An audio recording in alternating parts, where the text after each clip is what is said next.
Bagong araw na naman na yun. May dalawang. May isang aso, may isang tuta. Ito guys, pamangkin kong tuta. Ito yung totoo kong aso. Ito yung aso ko. Oh. Pogi ang pangalan niyan.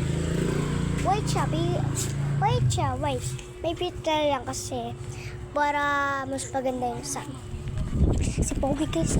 Malayo na. Pogi! Siya na naman siya malayo.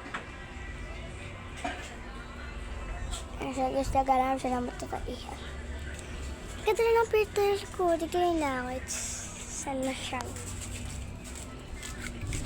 Ayun na siya. Takot ako. May tindahan.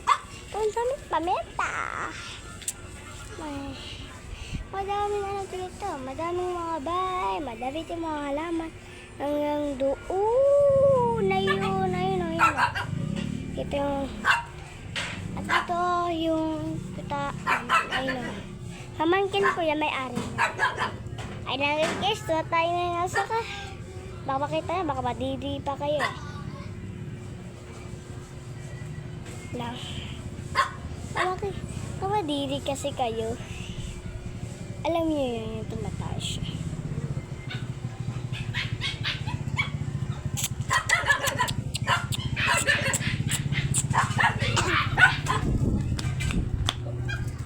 Yan ka lang, awit lang. So guys, ito sa kama. And tumahay kasi siya. May pusa dito. Ma! Tumahay si Pogi. Ano ko naliligo ako? Saan ba? Sa tapat nila Tinida. Ha? Ikutin mo muna.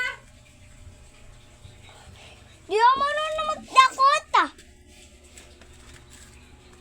di pagkatapos mo, pagkatapos mo magbihis, pinapatay ko si Pogi. Ito yung mga sa ganda. Best friend siya. Ito kasi yung tuta na yan. Hindi pa niya kilala itong asong pasuway na to.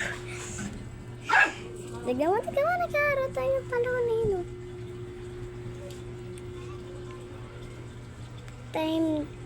Yeah.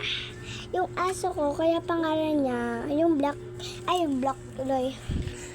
Yung white na yun, yung aso naming white. Lalaki siya. Feeling matapang niya si Wongis, pero pag inasya, tatakbo kaya sa gitgat eh. Pero ito, wala kung lalaki o babae.